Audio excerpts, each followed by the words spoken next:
Subscribe करिए हमारे channel target UP TET CTET को और बेल आइकन को दबाइए। हेलो फ्रेंड्स, मैं रेनू स्वागत करती हूँ आप सभी का आपके अपने channel target UP TET CTET में। दोस्तों, उम्मीद करती हूँ कि आप लोग बहुत अच्छे होंगे और आप लोग की जो तैयारी है वो बहुत अच्छी चल रही होगी। तो चलिए आज यहाँ पर हम आप लोग के बाल मनोविज्ञान के यानी कि सीडीपी के टॉप 30 क्वेश्चंस को पढ़ेंगे और टॉप 30 क्वेश्चंस आपके लिए बहुत बहुत इंपॉर्टेंट है। ये क्वेश्चंस ऐसे क्वेश्चंस होते हैं जो कभी ना कभी किसी न किसी एग्जाम में पूछे हुए होते हैं और आपके लिए बहुत बहुत इंपॉर्टेंट होते हैं। तो चलिए स्टार्ट करते हैं हम क्वेश्चन नंबर 1 से। क्वेश्चन नंबर 1 से स्टार्ट करने से पहले रिक्वेस्ट है आप लोगों से, प्लीज वीडियो को शेयर कर दिया करें। आप जितना वीडियो को शेयर करेंगे उतना ही अधिक प्रशिक्षुओं तक ये वीडियो जाएंगी और हमारे प्यारे भाई बहन इन वीडियोस को देख करके इनका लाभ ले पाएंगे। और खासकर जो हाउस वाइफ है, जो ऐसे हमारे भाई बहन जो जॉब करते हैं, जॉब के साथ साथ वो तैयारी भी कर रहे हैं, उन सभी से रिक्वेस्ट है कि आप लोग अपने सहयोगियों को भी इस वीडियो को जरूर शेयर कर दिया करिए और आप लोग भी सारी वीडियोस को भी देखा करिए, क्योंकि हर रात को 8 बजे मैं लेकर के आती हूँ आप लोग के लिए वीडियोस। तो ये जो टाइम है इसको आप याद रखा करिए और 8 बजे target UP TET CTET channel पर आप लोगों को आना ही है हर दिन, ताकि आप लोग के सारे सब्जेक्ट के जो डाउट्स है वो भी क्लियर हो और सारे सब्जेक्ट की तैयारी बेहतर से बेहतर हो। तो क्वेश्चन नंबर 1 है, डैश के अनुसार बालक का विकास आनुवांशिकता तथा वातावरण का गुणनफल है। ये किसने कहा है कि जो बालक का विकास है वो आनुवांशिकता तथा वातावरण का गुणनफल है? वुडवर्थ ने कहा है, गैरेट ने कहा है, हॉलैंड ने कहा है या थॉर्नडाइक ने कहा है? दोस्तों यहाँ पर देखिए, पहले हम इसको समझते हैं कि जो बालक का विकास है वो उसकी आनुवांशिकता और उसके वातावरण का गुणनफल है। इसका मतलब क्या होता है? कोई भी बच्चा जन्म लेने से पहले अपनी माँ के गर्भ में होता है, तो माता जिस तरीके का पोषण लेती है, जिस तरीके का भोजन लेती है, उसका प्रभाव कहीं ना कहीं बच्चे के ऊपर पड़ता है। तो माता पिता के जो जीन्स होते हैं उसका प्रभाव बच्चे के ऊपर पड़ता है।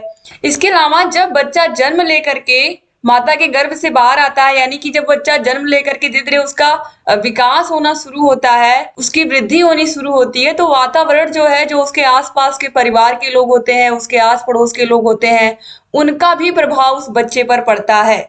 तो कहीं ना कहीं अगर कोई बच्चा मिडिल क्लास का है या कोई ऐसा बच्चा जो बहुत धनी है, तो उनका जो वातावरण होता है उसी के अनुसार उनको ट्रीट किया जाता है, उसी के अनुसार उन बच्चों का लालन पोषण होता है। तो इस तरीके से यहाँ पर बालक का जो विकास होता है वो उसके माता पिता के जीन्स और उसके आसपास के वातावरण पर पूरी तरीके से निर्भर करता है। दो बच्चे अलग अलग घरों में, कोई बच्चा बहुत अमीर घर में है, कोई गरीब घर में है, तो जो गरीब घर का बच्चा है उसके माता पिता उसकी शिक्षा पर बिल्कुल ध्यान नहीं दे रहे हैं। वो बच्चा उसी टाइम पर वो भी पैदा हुआ लेकिन उसके माता पिता कोई ध्यान नहीं दे रहे हैं।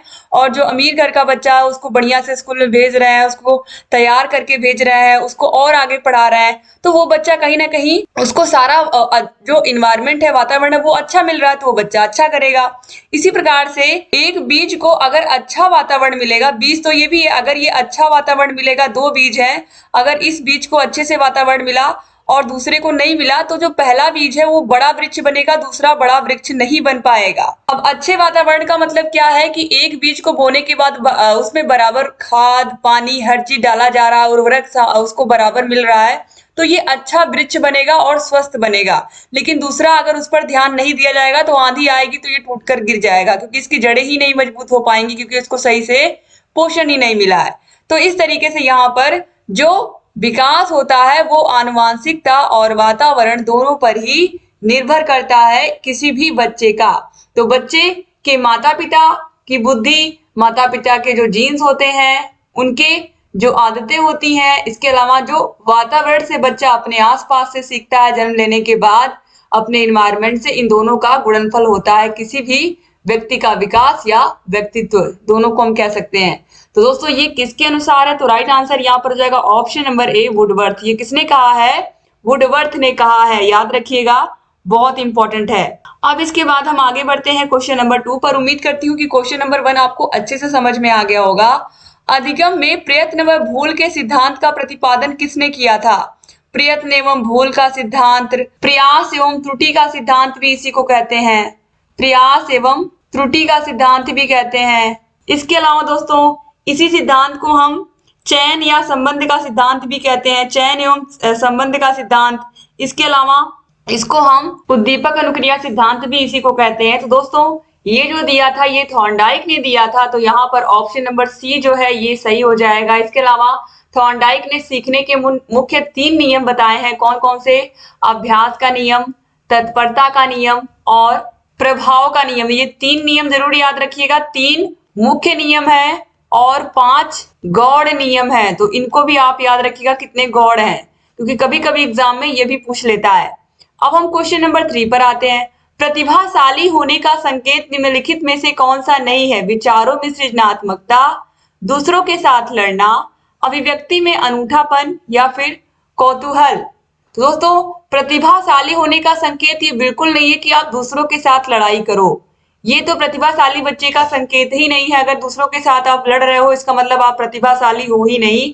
तो यहाँ पर देखिए, जो बच्चा प्रतिभाशाली होगा उसके विचारों में सृजनात्मकता होगी, वो कुछ नया करने के लिए हमेशा परेशान रहेगा। और उसके अभिव्यक्ति में, यानी कि जब भी वह अपनी बातों को अभिव्यक्त करेगा, अपने विचारों को आपके सामने रखेगा, अपने मन के भावों को आपके पास रखेगा, तो वो बहुत अच्छे से अपनी बातों को आपके पास रखेगा। और वो कौतूहल पूर्ण बच्चा होगा।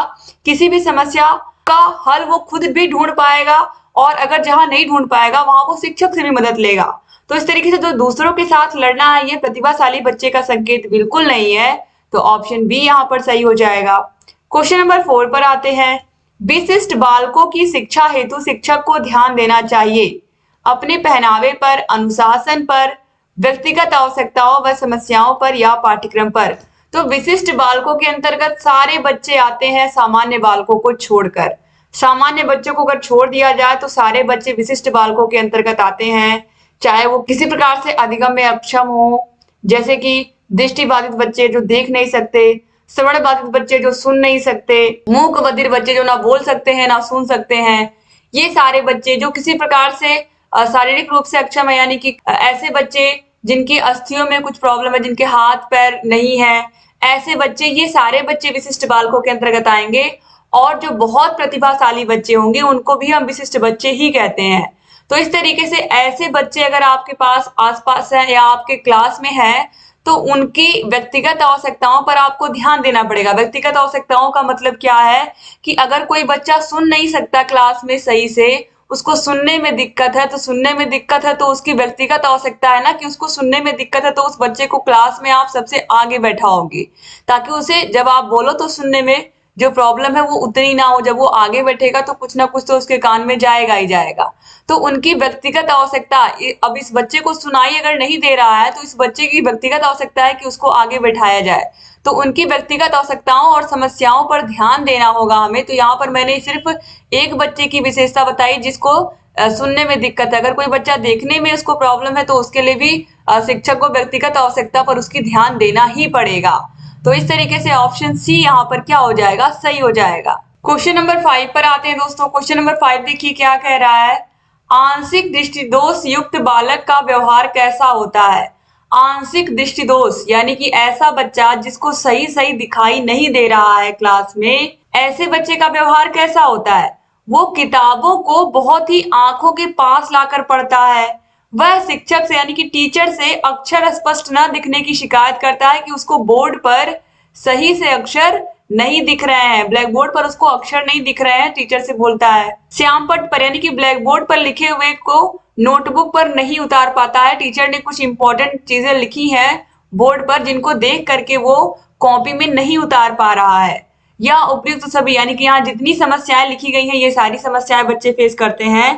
तो दोस्तों यहाँ पर देखिए, ये राइट आंसर हो जाएगा ऑप्शन डी। ये सारी समस्याएं ऐसे बच्चे फेस करते हैं जो सही से नहीं देख पाते हैं। ठीक है, तो इसीलिए अब यहाँ पर देखिए, जब ये बच्चे दूर से नहीं पुस्तकों को पढ़ पाते हैं तो वो अपनी आंख के पास ला करके पढ़ते हैं और शिक्षक से अक्षर स्पष्ट न दिखने की शिकायत करते हैं और क्या कहते हैं कि सर और बड़ा बड़ा लिखिए या मैम और बड़ा बड़ा लिखिए, जिससे हमें स्पष्ट रूप से दिखाई दे। तो इस तरीके से यहाँ पर इन सब समस्याओं से दो चार होना पड़ता है ऐसे बच्चों को जिनको आंशिक दृष्टिदोष होता है। और ऐसे में शिक्षक को क्या करना पड़ता है? उनकी व्यक्तिगत समस्या का हल ढूंढना पड़ता है।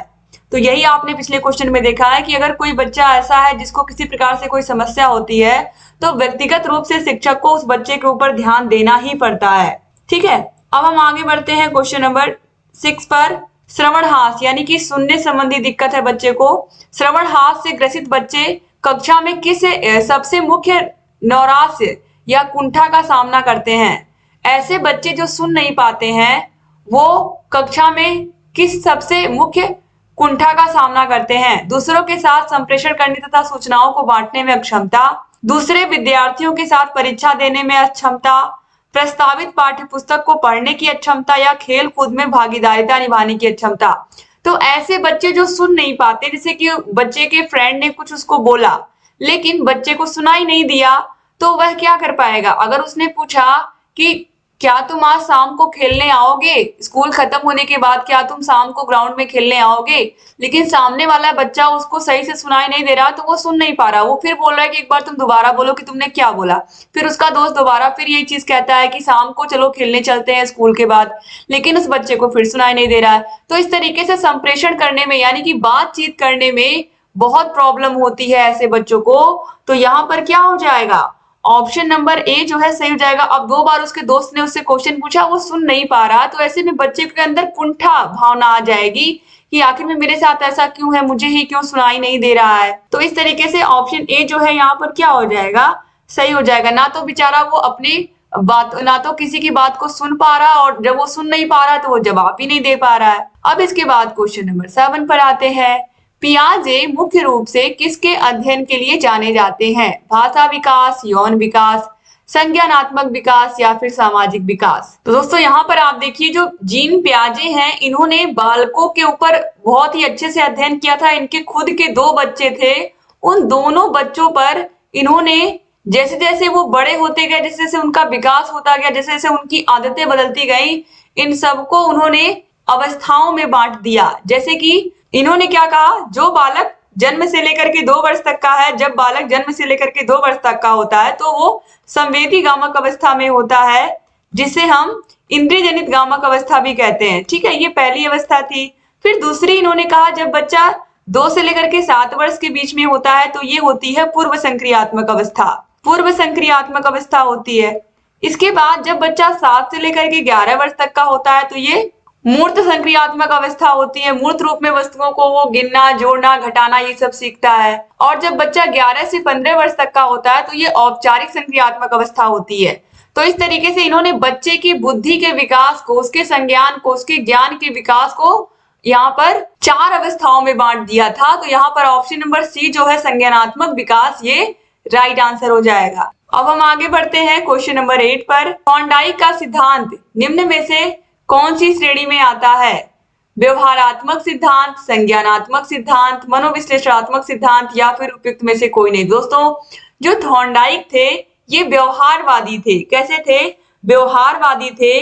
तो यहाँ पर देखिए, उन्होंने सीखने की व्यवहारवादी सिद्धांतों को ही बताया है। तो यहाँ पर ऑप्शन नंबर ए जो है व्यवहारात्मक सिद्धांत, ये क्या हो जाएगा? सही हो जाएगा। और थॉर्नडाइक ने अपना जो व्यवहारात्मक सिद्धांत दिया था, व्यवहार में ही इस तरीके से आता है, जो उन्होंने बिल्ली पर किया था, और इसे हम क्या कहते हैं? प्रयास एवं त्रुटि का सिद्धांत कहते हैं, प्रयास एवं भूल का सिद्धांत कहते हैं। तो थॉर्नडाइक क्या थे? व्यवहारवादी थे, याद रखिएगा। ठीक है, अब हम आगे बढ़ते हैं क्वेश्चन नंबर 9 पर। सीखना क्या है? व्यवहार में परिवर्तन, अनुभव तथा अभ्यास का परिणाम, व्यवहार में अपेक्षाकृत स्थायी परिवर्तन। तो दोस्तों, जो सीखना है, जब से मनुष्य जन्म लेता है और जब तक उसकी मृत्यु नहीं हो जाती है तब तक वो कुछ ना कुछ अपने आसपास के वातावरण से सीखता रहता है। तो अधिगम की जो प्रक्रिया है, जो उसकी सीखने की प्रक्रिया होती है, इसके मुख्य 2 तत्व होते हैं। पहली होती है परिपक्वता और दूसरी होती है पूर्व अनुभवों से प्राप्त परिणाम। तो यहाँ पर देखिए, सीखना या अधिगम व्यवहार में परिवर्तन भी होता है। इससे सीखने से व्यक्ति कुछ ना कुछ सीखता रहता है, तो उसका जो व्यवहार है वो चेंज होता रहता है। और जब हम कुछ नया सीखते हैं तो हमें एक्सपीरियंस भी होता है, हमें अनुभव भी होता है, और व्यवहार में हमारे परिवर्तन भी होता है। तो यहाँ पर ऑप्शन नंबर डी जो है उपयुक्त सभी, ये राइट आंसर हो जाएगा। ठीक है, आप लोग भी बिल्कुल सही आंसर दे रहे हैं। क्वेश्चन नंबर 10 पर आते हैं। प्रयास और भूल का सिद्धांत किसने दिया है, या प्रयास और भूल का सिद्धांत के प्रतिपादक कौन है? अभी आप लोगों ने देखा है प्रयास और भूल का सिद्धांत। इसके अलावा प्रयास एवं त्रुटि का सिद्धांत, उद्दीपक अनुक्रिया का सिद्धांत, ये सब एक ही सिद्धांत है। और ये किसने दिया है? थॉर्नडाइक ने। थॉर्नडाइक ने प्रयोग किस पर किया था? बिल्ली पर किया था। ये सब आप लोगों को बिल्कुल याद होना चाहिए। मैकडूगल ने मूल प्रवृत्तियों के बारे में बताया है, संवेगों के बारे में बताया है। कोहलर ने चिंपैंजी पर अपना प्रयोग किया था। पावलो ने कुत्ते पर किया था। ये सारी चीजें मैंने आप लोगों को पूरा बाल विकास पूरा अच्छे से मैंने चैप्टर वाइज पढ़ा दिया है, बाल विकास या बाल मनोविज्ञान। उसकी लिंक आपको डिस्क्रिप्शन बॉक्स और कमेंट बॉक्स में मिल जाएगी। आप सारे क्लासेस को अच्छे से पढ़ सकते हैं। मैंने बहुत बढ़िया नोट्स बनवाया है आप लोग के लिए। अब हम क्वेश्चन नंबर 11 पर आते हैं। विकास की किस अवस्था में बुद्धि का अधिकतम विकास होता है? बाल्यावस्था में, शैशवावस्था में, किशोरावस्था में या प्रौढ़ावस्था में? तो दोस्तों, जो बुद्धि का विकास होता है, जो मानसिक विकास होता है, वो माना जाता है अधिकतम किशोरावस्था में। जो 16 वर्ष तक की अवस्था होती है, ये माना जाता है कि 16 वर्ष तक की अवस्था में जो मस्तिष्क है उसका पूर्ण विकास हो जाता है। तो ये किसमें आता है 16 वर्ष? 12 से लेकर के 18 वर्ष या 13 से लेकर के 19 वर्ष भी कहीं कहीं आपको लिखा हुआ मिलता है। तो ये इसके अंतर्गत 16 वर्ष आ ही जाएगा। तो ये किशोरावस्था होती है। तो यहाँ पर किशोरावस्था में अधिकतम बुद्धि का विकास हो जाता है और इस किशोरावस्था को हम संघर्ष और तनाव का काल भी कहते हैं, ये आप लोगों को पता ही है। और इस अवस्था में शारीरिक विकास भी पूर्ण माना जाता है। तो याद रखिएगा कि ये मानव विकास की सबसे महत्वपूर्ण अवस्था होती है, क्योंकि इसी अवस्था में जो बुद्धि है उसका पूर्ण विकास होता है। क्वेश्चन नंबर 12 पर आते हैं। बाल मनोविज्ञान का क्षेत्र है केवल शैशवावस्था की विशेषताओं का अध्ययन, केवल गर्भावस्था की विशेषताओं का अध्ययन, केवल बाल्यावस्था की विशेषताओं का अध्ययन या गर्भावस्था से लेकर के किशोरावस्था तक की विशेषताओं का अध्ययन। तो जो बाल मनोविज्ञान होता है, इसके अंतर्गत हम बच्चे के गर्भावस्था से लेकर के किशोरावस्था तक की सारी विशेषताओं का अध्ययन करते हैं। तो जो बाल मनोविज्ञान होता है, इसके अंतर्गत हम क्या करते हैं? इसके अंतर्गत हम बालक के व्यवहार में परिवर्तन को विश्लेषित करते हुए उसका अध्ययन करते हैं, ठीक है। और अलग अलग अवस्थाओं में से कि शैशवावस्था में बालक की किस प्रकार की विशेषताएं होती हैं, उसका शारीरिक विकास किस प्रकार होता है, मानसिक विकास किस प्रकार होता है, और इसी प्रकार बाल्यावस्था और किशोरावस्था में भी किस प्रकार शारीरिक विकास होता है, उसका मानसिक विकास होता है, कौन कौन से परिवर्तन होते हैं, ये सारी बातों का हम अध्ययन करते हैं। इसके बाद क्वेश्चन नंबर 13 पर आते हैं। बाल विकास इनका अध्ययन है गर्भावस्था से बाल्यावस्था, गर्भावस्था से किशोरावस्था, गर्भावस्था से जीवन पर्यंत तक या उपयुक्त में से कोई नहीं। तो दोस्तों यहाँ पर आप देखिए बाल विकास, यहाँ पर क्या लिख के आ रहा है? बाल विकास। और जब जहां पर विकास शब्द आएगा, जो मनुष्य का विकास है वो जीवन पर्यंत चलता रहता है, क्योंकि उसका जो मानसिक विकास अगर हम कहें तो वो जीवन भर चलता रहता है। और विकास आप सभी लोगों को पता है कि वृद्धि से बहुत बड़ा इसका ब्रॉड पूरा का पूरा ये अपने आप में टॉपिक है विकास। और वृद्धि बस एक स्तर तक आने तक रुक जाती है व्यक्ति की, एक सर्टेन एज तक, चाहे लड़की हो लड़का हो, उसकी हाइट बढ़ती है, लेकिन जो विकास है वो जीवन पर्यंत होता रहता है। तो इसलिए यहाँ पर बाल विकास लिखा है, बाल मनोविज्ञान नहीं लिखा है। अगर यहाँ पर बाल मनोविज्ञान लिखा होता तो इसमें कौन सा ऑप्शन सही होता? अभी आपने देखा है गर्भावस्था से किशोरावस्था तक की घटनाओं का बच्चों के हम अध्ययन करते हैं किसमें? बाल मनोविज्ञान में। लेकिन यहाँ पर बाल विकास लिखा हुआ है, और जब बाल विकास लिखा है इसका मतलब कि बच्चे की गर्भावस्था से लेकर के उसके जीवन पर्यंत तक का हम अध्ययन करते हैं बाल विकास में। तो ऑप्शन सी जो है ये सही हो जाएगा। अब हम क्वेश्चन नंबर 14 पर आते हैं। बाल विकास किसका अध्ययन है? बालकों के विकास के विभिन्न पहलुओं का, बालकों के व्यवहारों का, विकास को प्रभावित करने वाले तत्वों का, उपयुक्त तीनों का। दोस्तों, जो बाल विकास होता है इसका जो अध्ययन है वो है बालक के व्यवहार का ही हम अध्ययन करते हैं इसमें मुख्य रूप से। और बालक के व्यवहार का अध्ययन हम इसीलिए करते हैं ताकि हर बच्चे की व्यक्तिगत आवश्यकता के अनुसार हम उसको शिक्षा दे पाए। इसीलिए कोई भी टीचिंग एग्जाम होता है जहां पर बच्चों को पढ़ाना है आपको, वहां पर आपके एग्जाम में यानी कि जो आपका एंट्रेंस एग्जाम होता है या जो आपका इंटरव्यू होता है उसमें बाल विकास के बारे में आपसे पूछा ही जाता है। तो बाल विकास में हम बालक के व्यवहार का क्या करते हैं? अध्ययन करते हैं। जिस भी अवस्था में बच्चा हो, चाहे शैशवावस्था में, बाल्यावस्था में, किशोरावस्था में, उसके व्यवहार का ही हम अध्ययन करते हैं। उसके शारीरिक रचना या फिर उसके शारीरिक वृद्धि, उसके मानसिक विकास के अलावा उसका व्यवहार किस तरीके से चेंज हो रहा है हर अवस्था में, हम इसका भी अध्ययन करते हैं। तो ऑप्शन नंबर बी यहाँ पर सही हो जाएगा। अब क्वेश्चन नंबर 15 पर आते हैं। बचपन का सांप्रतिक दृष्टिकोण की मान्यता है बहुत तरीके से बच्चे प्राप्त वयस्कों के बराबर हो जाते हैं। बच्चों को युवा प्राप्त वयस्कों के रूप में सबसे अच्छा माना जाता है। बचपन आधारिक रूप से प्रतीक्षा अवधि है। बचपन वृद्धि एवं परिवर्तन की एक अनूठी अवधि है। तो जो बचपन है उसके बारे में सभी लोग का अगर दृष्टिकोण देखा जाए सामूहिक रूप से, तो लोग क्या कहते हैं? तो बचपन के लिए लोग कहते हैं कि बचपन जो होता है ये वृद्धि एवं परिवर्तन दोनों की क्या है? एक अनूठी अवधि है। कैसे?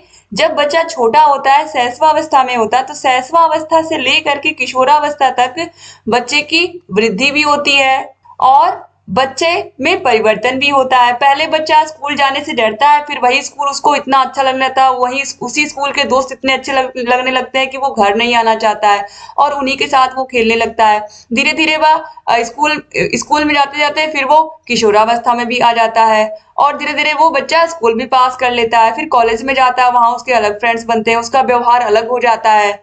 और अगर कोई इंट्रोवर्ट बच्चा है जो केवल अपने में ही रहने वाला है, वो कॉलेज में जाकर के एक्सट्रोवर्ट हो जाता है, नेता बन जाता है। तो क्या होता है, बच्चे के व्यवहार में भी क्या होता है, परिवर्तन होता है। तो जो बचपन है इसमें वृद्धि भी होती है और बच्चे के व्यवहार में परिवर्तन भी होता है। तो ये क्या है, वृद्धि एवं परिवर्तन की एक अनूठी अवधि होती है बचपन। क्योंकि आप देखो, बच्चे को माँ ने कपड़े पहनाए, अगले साल वो कपड़े छोटे हो जाते हैं, तो बच्चा बढ़ रहा है ना। तो इस तरीके से यहाँ पर जो ऑप्शन डी है ये सही हो जाएगा। अब हम क्वेश्चन नंबर 16 पर आते हैं। यदि कुछ विद्यार्थी कक्षा में अध्ययन की चित्तवृत्ति में नहीं है तो आप क्या करेंगे? आपकी कक्षा में अगर 30 बच्चे हैं तो 30 में से 30 बच्चे आपकी कक्षा में ध्यान नहीं दे रहे हैं। उसमें से कुछ बच्चे ऐसे हैं, 30 में से कुछ बच्चे ऐसे हैं, अगर आपकी क्लास में 30 बच्चे, 30 में से 3-4 तो कम से कम ऐसे हैं जो आप पढ़ा रहे हो उस पर उनका ध्यान नहीं है। और अक्सर ऐसा होता है कि क्लास में 2-4 बच्चे जरूर ऐसे होते हैं जिनका मन पढ़ने में नहीं लग रहा है। तो उनके लिए हम क्या उपाय करेंगे, यही इसका आंसर हमें बताना है। तो उन्हें अध्ययन के लिए हम बाध्य करेंगे, जबरदस्ती उनको पढ़ने को कहेंगे। जबरदस्ती तो हम किसी से कोई काम नहीं करा सकते। उन विद्यार्थियों को कक्षा छोड़ने के लिए कहेंगे, तो ये दोनों ही गलत हो गए। बच्चों को क्लास के बाहर नहीं निकाल सकते। उन्हें चेतावनी देंगे कि वे अध्ययन करें, नहीं तो आप प्रधानाध्यापक को सूचित कर देंगे। ये एक तरीके से बच्चों को धमकी देना हो गया, तो ये भी नहीं करेंगे। उन्हें उनकी रुचि अथवा आसपास अपने विषय के अनुसार रुचिपूर्ण चीजें बताएंगे। तो यहाँ पर हम क्या करेंगे, उन बच्चों के साथ उनके वातावरण, जिस चीज में उनको मजा आ रहा है उसी उसी टॉपिक को जोड़ करके उस विषय को पढ़ाएंगे, जिससे उन बच्चों को भी इंटरेस्ट आने लगे उस विषय में। तो उनकी रुचि के अनुसार हम थोड़ी देर कक्षा में उनकी रुचि के अनुसार कुछ करवा देंगे, कोई एक्टिविटी करवा देंगे और फिर उसी विषय में कुछ ऐसे टॉपिक जोड़ देंगे जो उन बच्चों को वो टॉपिक अपने आप पढ़ने पर मजबूर कर देगा या उन्हें अच्छा लगने लगेगा। तो इस तरीके से हमें कक्षा के माहौल को रुचिपूर्ण बनाना पड़ेगा, जिससे सारे बच्चे ध्यान से पढ़ें। तो यहाँ पर ऑप्शन नंबर डी जो है ये सही हो जाएगा। तो हमें क्या करना है, उन्हें उनकी रुचि यानी कि उनके इंटरेस्ट अथवा अपने विषय के अनुसार रुचिपूर्ण चीजें बतानी होंगी। अब क्वेश्चन नंबर 17 पर आते हैं। आप देखते हैं कि एक छात्र बुद्धिमान है, आप उसके साथ संतुष्ट रहेंगे, उसे अतिरिक्त गृह कार्य नहीं देंगे, वह जैसे अधिक प्रगति कर सके उस तरीके से उसे अनुप्रेरित करेंगे या उसके अभिभावकों को सूचित करेंगे कि वह बुद्धिमान है। तो दोस्तों, अगर कोई बच्चा आप देख रहे हैं बहुत अच्छा है, बुद्धिमान है, तो किस तरीके से वो और आगे बढ़ सकता है। मान लीजिए वो बच्चा बहुत टैलेंटेड है, उसको साइंस बहुत अच्छे से आती है, मैथ्स अच्छी आती है, तो वो कैसे वो आगे बढ़ सकता है, कैसे वो बच्चा साइंटिस्ट बन सकता है, वैज्ञानिक बन सकता है और देश के विकास में अपना योगदान दे सकता है। इन सभी बातों पर हम सोचेंगे एज अ टीचर। एक टीचर होने के नाते बच्चा कैसे और आगे बढ़ सकता है और प्रगति कर सकता है, हम उसके लिए उसे और अनुप्रेरित करेंगे, उसे और मोटिवेट करेंगे और उसे बताएंगे कि तुम क्या क्या कर सकते हो। तो यहाँ पर ऑप्शन नंबर सी जो है ये राइट आंसर हो जाएगा। ठीक है, अब हम क्वेश्चन नंबर 18 पर आते हैं। पिछड़े बालक ऐसे बच्चे हैं जिनकी बुद्धिलब्धि 80-90 के बीच में होती है, जिनकी सीखने की गति धीमी होती है, जो मानसिक रूप से अस्वस्थ और असमायोजित होते हैं, असमायोजित व्यवहार प्रदर्शित करते हैं या फिर उपरोक्त सभी। दोस्तों, यहाँ पर आप देखिए, जो पिछड़े बालक होते हैं उनकी जो बुद्धिलब्धि का स्तर होता है वो 80 से 90 के बीच होता है, तो ये सही है। और जब उनकी बुद्धिलब्धि कम होती है, उनकी थोड़ी बुद्धि कम होती है, तो सीखने की जो गति होती है वो भी क्या होती है, धीमी होती है। अगर कोई बच्चा, सामान्य बच्चा 5 मिनट में उस सवाल को सीख रहा है, तो हो सकता है 15 से 20 मिनट भी लग जाए इस बच्चे को उस सवाल को सीखने में, या 1 घंटे भी लग सकते हैं। और ये मानसिक रूप से अस्वस्थ और असमायोजित होते हैं। तो यहाँ पर ऑप्शन नंबर डी जो है ये दोस्तों, उपरोक्त सभी, ये राइट आंसर हो जाएगा। ठीक है, आगे बढ़ते हैं, हम अगला क्वेश्चन देखते हैं। क्वेश्चन नंबर 19 है, विकास के बारे में निम्नलिखित में से कौन सा एक कथन सही नहीं है। पहला है, विकासात्मक परिवर्तन एक सीधी रेखा में आगे जाते हैं। विकास जन्म से किशोरावस्था तक आगे की ओर बढ़ता है और फिर पीछे की ओर। विकास भिन्न व्यक्तियों में भिन्न भिन्न गति से होता है और फिर विकास जन्म से लेकर के किशोरावस्था तक बहुत तीव्र गति से होता है और उसके बाद रुक जाता है। तो यहाँ पर आप देखिए जो विकास है इसमें कौन सा, इसके बारे में कौन सा कथन सही नहीं है, तो यहाँ पर ऑप्शन नंबर बी जो है ये सही नहीं है, क्योंकि जो विकास होता है ये जन्म से किशोरावस्था तक आगे बढ़ता है, उसके बाद फिर पीछे, तो ये गलत है। आपको पता है कि जो विकास है वो जन्म से लेकर के व्यक्ति की जब तक मृत्यु नहीं हो जाती है तब तक जीवन पर्यंत चलता रहता है, और जीवन पर्यंत व्यक्ति कुछ ना कुछ सीखता रहता है। तो इस तरीके से चाहे बच्चे की वृद्धि हो, चाहे उसका मानसिक विकास हो, चाहे सामाजिक विकास हो, चाहे सांस्कृतिक विकास हो, कुछ ना कुछ वो सीखता ही रहता है अपने जीवन में। तो इसीलिए यहाँ पर जो ऑप्शन बी है विकास के बारे में, इसमें से कौन सा कथन सही नहीं है, तो ऑप्शन बी सही नहीं है। और भिन्न भिन्न व्यक्तियों में विकास भिन्न भिन्न गति से होता है, क्योंकि सभी के सोचने समझने की क्षमता क्या होती है, अलग अलग होती है। और ये भी सही है कि जो विकास है व्यक्ति का वो जन्म से किशोरावस्था तक बहुत तेज गति से होता है, उसके बाद धीरे धीरे होता है, लेकिन बिल्कुल रुकता नहीं है। अब हम आगे बढ़ेंगे क्वेश्चन नंबर 20 पर। बच्चे किस प्रकार से सीखते हैं, नीचे दिए गए कथनों में से कौन सा इस प्रश्न के विषय में सही नहीं है। बच्चे केवल कक्षा में सीखते हैं, बच्चे तब सीखते हैं जब वे संज्ञानात्मक रूप से तैयार होते हैं, बच्चे अनेक प्रकार से सीखते हैं, बच्चे सीखते हैं क्योंकि वे स्वाभाविक रूप से प्रेरित होते हैं। तो यहाँ पर बच्चे केवल कक्षा में सीखते हैं, ये गलत हो जाएगा कि बच्चे केवल क्लासरूम में सीखते हैं, ये पूरी तरीके से गलत हो जाएगा। बच्चे हर जगह सीखते हैं, चाहे उनका परिवार हो, उनके फ्रेंड सर्किल हो, खेल का मैदान हो, या फिर कहीं बच्चे बाहर गए हैं घूमने, तो हर जगह से वो कुछ ना कुछ सीखते हैं। तो केवल कक्षा में सीखते हैं ये गलत हो जाएगा। तो इसीलिए यहाँ पर यही ऑप्शन क्या है, सही है। क्योंकि ऐसे बच्चे आप देखोगे, कुछ बच्चे ऐसे होते हैं जो हमेशा कुछ ना कुछ अपने पेरेंट्स से पूछते रहते हैं, किसी ना किसी चीज के बारे में पूछते रहते हैं, उन्हें हमेशा क्यों का जवाब चाहिए होता है। अब क्वेश्चन नंबर 21 पर हम आते हैं। अधिगम आसक्तता वाले बच्चे, यानी कि जिन्हें सीखने में कठिनाई होती है, ऐसे बच्चों को एक समान दिखाई देने वाले अक्षरों और वर्णों में भ्रम होता है। बच्चे दृश्य शब्दों या साइट वर्ड्स को आसानी से पहचानते और समझते हैं। बच्चों का मानसिक विकास मंद होता है। बच्चे निम्न बुद्धि वाले होते हैं। तो यहाँ पर दोस्तों राइट आंसर हो जाएगा। तो अधिगम आसक्तता वाले बच्चे यानी कि ऐसे बच्चे जिनको अधिगम में क्या होती है, पढ़ाई में कठिनाई महसूस होती है या मानसिक अक्षमता के कारण इनमें अधिगम सही से नहीं हो पाता है, ये सीख नहीं पाते हैं। तो इस प्रकार से जैसे कि वॉच लिखा हुआ है, इस वॉच को बच्चा क्या पढ़ रहा है, सा पढ़ रहा है, ठीक है। तो इस तरीके से एक समान दिखाई देने वाले अक्षरों और वर्णों में इन्हें कंफ्यूजन हो जाता है। तो यहाँ पर ऑप्शन नंबर ए जो है ये सही हो जाएगा। और ऐसे बच्चों को जो वॉच को सा पढ़ते हैं इस तरीके से उल्टा, तो ऐसे बच्चों को हम क्या कहते हैं, डिसलेक्सिया से पीड़ित बच्चे कहते हैं, इसको हम डिसलेक्सिया कहते हैं। ये एक अधिगम अक्षमता होती है, ठीक है। अब हम आगे बढ़ेंगे, क्वेश्चन नंबर 22 पर आते हैं। निम्नलिखित में से कौन सा कथन विकास और अधिगम के बीच संबंध को सर्वश्रेष्ठ रूप में जोड़ता है। विकास अधिगम से स्वतंत्र है, अधिगम विकास के पीछे रहता है, अधिगम और विकास समानार्थक परिभाषित शब्द है, अधिगम और विकास एक जटिल तरीके से अंतर संबंधित है। दोस्तों अधिगम और विकास यानी कि व्यक्ति का जो विकास होता है, जो डेवलपमेंट होता है, और जो अधिगम है, सीखना है, ये दोनों एक दूसरे से जटिल रूप से संबंधित हैं। कैसे संबंधित है, यहाँ पर हम समझते हैं। किसी भी व्यक्ति का पूर्ण विकास तभी होगा जब उसकी मानसिक क्षमता का विकास अच्छे से होगा, और मानसिक क्षमता का विकास अच्छा होने के लिए जो अधिगम है, सीखना है, ये बहुत जरूरी है। जो उसकी बुद्धि है, जो उसका मानसिक विकास है, वो तभी बढ़ पाएगा जब वो निरंतर बच्चा सीखेगा, पढ़ेगा, ठीक है। तो इस तरीके से अगर बच्चा सीखेगा नहीं तो उसका विकास नहीं होगा। तो ये क्या है, एक दूसरे से संबंधित है, अधिगम और विकास। तो यहाँ पर ऑप्शन नंबर डी जो है ये सही हो जाएगा। क्वेश्चन नंबर 23 पर आते हैं। जो प्रतिभाशाली बच्चे होते हैं वो किस प्रकार के होते हैं, अपसारी चिंतक होते हैं, बहिर्मुखी होते हैं, बहुत परिश्रमी होते हैं, या अभिसारी चिंतक होते हैं। तो दोस्तों जो प्रतिभाशाली बालक होते हैं ये अपसारी चिंतक होते हैं। ये एक ही समस्या के ढेर सारे हल सोच सकते हैं, ठीक है।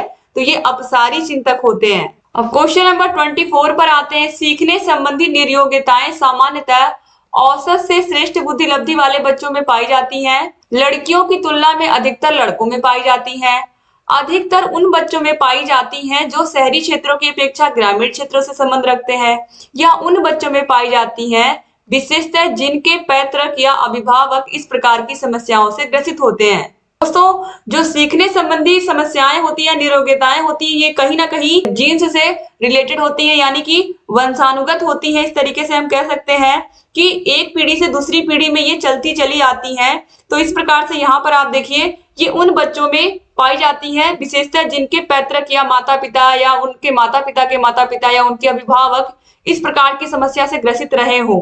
तो यहाँ पर ऑप्शन नंबर डी जो है ये सही हो जाएगा। अब क्वेश्चन नंबर 25 पर आते हैं। निम्नलिखित में से डैश के अतिरिक्त सभी के कारण अधिगम अक्षमता उत्पन्न नहीं हो सकती है। जन्म से पहले मां द्वारा मदिरा सेवन, मंदबुद्धिता, शैशव काल के समय दिमागी बुखार या फिर शिक्षक की शिक्षण शैली। तो दोस्तों यहाँ पर देखिए, बच्चे में अगर अधिगम अक्षमता है, अधिगम अक्षमता का कारण यहाँ पर देखिए मंदबुद्धिता भी हो सकती है, जन्म से पहले मां द्वारा मदिरा सेवन करना जिससे बच्चे के ऊपर बहुत ही अधिक बुरा प्रभाव पड़ा हो, और शैशव काल के दौरान उसको दिमागी बुखार हुआ हो, इसकी वजह से भी उसकी सोचने समझने की क्षमता या मानसिक बुद्धि उसकी कमजोर हो गई हो। लेकिन शिक्षक की शिक्षण शैली के कारण अधिगम अक्षमता नहीं बच्चे के अंदर उत्पन्न होगी। अगर बच्चे के अंदर पढ़ने की ललक है तो वो बच्चा अपने आप अच्छा निकलेगा, क्योंकि ऐसा तो होता नहीं स्कूल में कि एक ही टीचर पूरे के पूरे टाइम बच्चों को पढ़ा रहा है। ठीक है, कम से कम 2-3 टीचर तो हैं ही जो बदल बदल करके बच्चों को पढ़ा रहे हैं। तो इस तरीके से शिक्षक की जो शिक्षण शैली होती है, इससे बच्चे की जो अधिगम है वो बच्चे का अधिगम प्रभावित नहीं होगा।